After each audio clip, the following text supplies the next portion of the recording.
태어나서 지진이란 걸 처음 느꼈다. 태어나서 지진이라는 것을 처음 느꼈다. 아침에 샤워하고 몸을 닦고 있었는데 몸이 좌우로 흔들렸다. 순간 내가 흔들리는 건지 화장실이 움직이는 건지 몰라서 벽을 손으로 짚었다. 그러자 배에 탄 것 같은 느낌이 들었다. 천장에선 우지직 소리가 나고 문득 이러다 죽는 건가 하는 생각이 들었다. 그리고 내 모습을 보니 샤워 후 아무것도 입고 있지 않음을 알았다. 갑자기 든 생각이 죽더라도 아무것도 안 입는 것보다 옷을 입고 죽는 것이 보는 사람이 덜 창피할 것 같아서 방으로 들어가 흔들리는 와중에 옷을 주섬주섬 챙겨 입었다. 챙겨 입고 나니 곧바로 지진이 멈췄다. 지진이 나는 와중에 부끄럽다는 생각을 하다니 나도 참 웃겼다. 한국 경주에서 지진이 나고 사람들이 불안해한다는 소식을 들었을 때 나는 그 느낌을 모르기에 자세히 말할 수 없었다. 그런데 내가 겪어보니 이런 지진이 시간별로 일어난다면 나 또한 불안하여 이곳을 벗어나 어디론가 도망가고 싶을 것 같다. 오늘 일을 겪으며 다시금 깨닫는다. 사람이 살고 죽는 것은 내가 하는 것이 아니라 하느님이 하시는 일이다. 내가 할 일은 조금 덜 미워하고 조금 더 기뻐하며 조금 덜 아파하고 조금 더 행복해하며 오늘 자다가 지진이 나서 내일 죽더라도 오늘을 지내게 해주심에 감사하며 후회 없이 죽을 수 있는 준비를 해야 함을 알게 되었다. 오늘을 마무리하고 내일을 맞이하길 희망하며 내가 아픔을 준 사람에게 용기를 청하며 나에게 아픔을 준 사람에게 용서를 준다. 2016년 12월 31일 나는 왜 십자가를 버리지 못하는가? 십자가를 지며 버리지 못하는 이유가 무엇인가? 그것은 십자가를 끝까지 지고 갔을 때 무엇인가가 있을 것 같은 기대심 때문인 것 같다. 그리고 실제로 십자가를 지고 끝까지 간 사람에게는 그에 합당한 은총이 기다리고 있다는 것도 사실이다. 며칠 전 십자가를 진다는 것의 의미를 조금이나마 알게 된 일이 있었다. 가끔 짐을 정리하면 나에게 필요 없지만 상대에게 필요한 물건이 나온다. 며칠 전 짐을 정리하며 필름 카메라가 나왔다. 나는 필름 카메라를 쓰지 않기에 쓰고 싶어 하는 후배에게 연락을 했고 다음날 가져다 주겠다고 약속을 했다. 다음날 나는 아침에 후배에게 출발하며 연락을 했고 그 후배네 집으로 향하고 있었다. 그리고 후배네 집 앞에 이르러 전화를 하니 글쎄 후배는 약속을 까먹고 밖에 나가 있는 상태였다.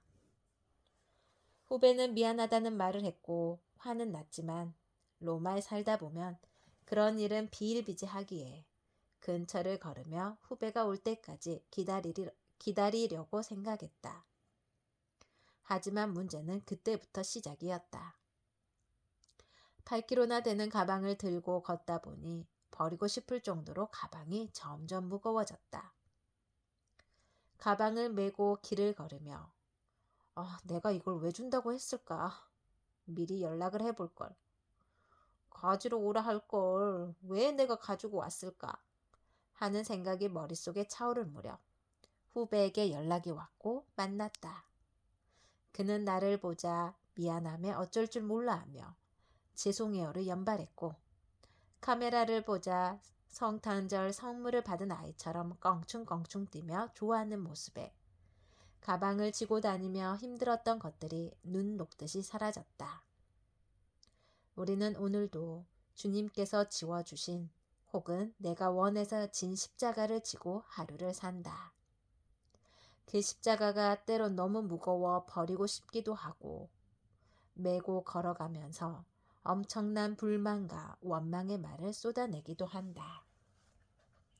하지만 내가 그 십자가를 놓지 못하는 이유는 십자가를 지고 달릴 길을 달려 목적지에 도착했을 때 기뻐하며 수고해줘서 고맙다는 주님의 한마디 목소리를 듣고 싶어서이다. 그 한마디를 들을 생각에 나는 오늘도 십자가를 지고 앞으로 간다. 2016년 11월 1일.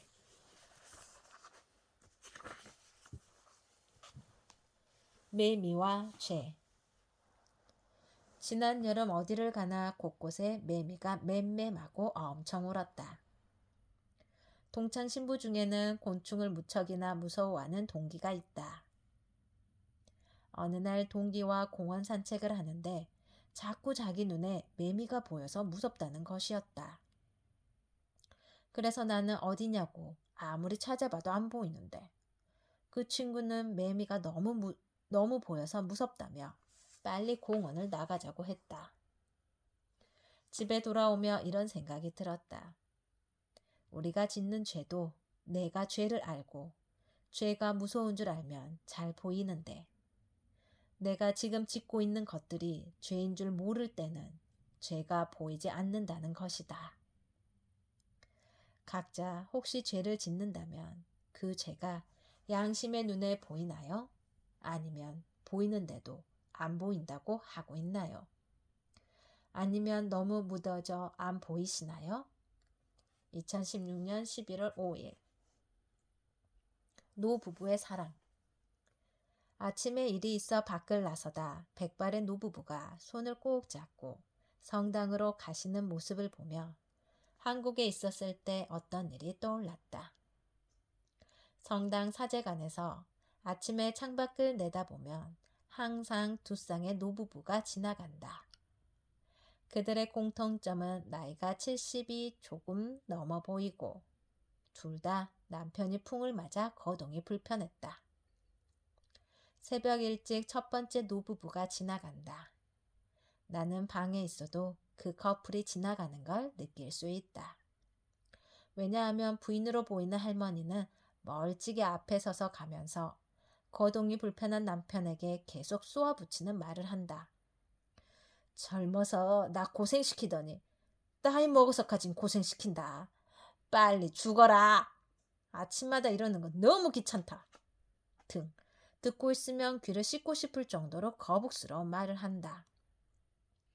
뒤에서 그 구시렁을 견디며 할아버지는 침을 흘리고 몸을 절뚝이며 앞으로 걸어 나간다. 그렇게 노부부가 지나가면 바로 이어서 다음 노부부가 온다. 할머니는 몸이 불편한 할아버지의 팔짱을 끼고 연신 손수건으로 할아버지 입에서 흐르는 침을 닦아준다. 할머니의 표정은 할아버지를 너무 사랑스럽게 본다. 할머니는 할아버지에게 뭐라고 계속 소곤소곤 하신다. 그럼 할아버지는 연신 웃으신다. 그 모습을 바라보는 이로 하여금 미소 짓게 한다. 부부의 서로의 모습을 바라보며 산다는 것. 그것은 서로가 서로의 거울이 되어 사는 큰 수도 생활이다.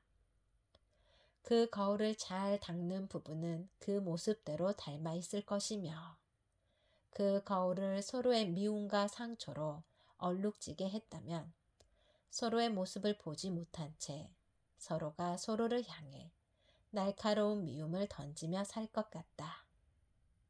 오늘을 마무리하며 다른 곳보다 아침에 저 부부의 모습이 세상 모든 부부의 모습이길 바라본다. 2016년 11월 7일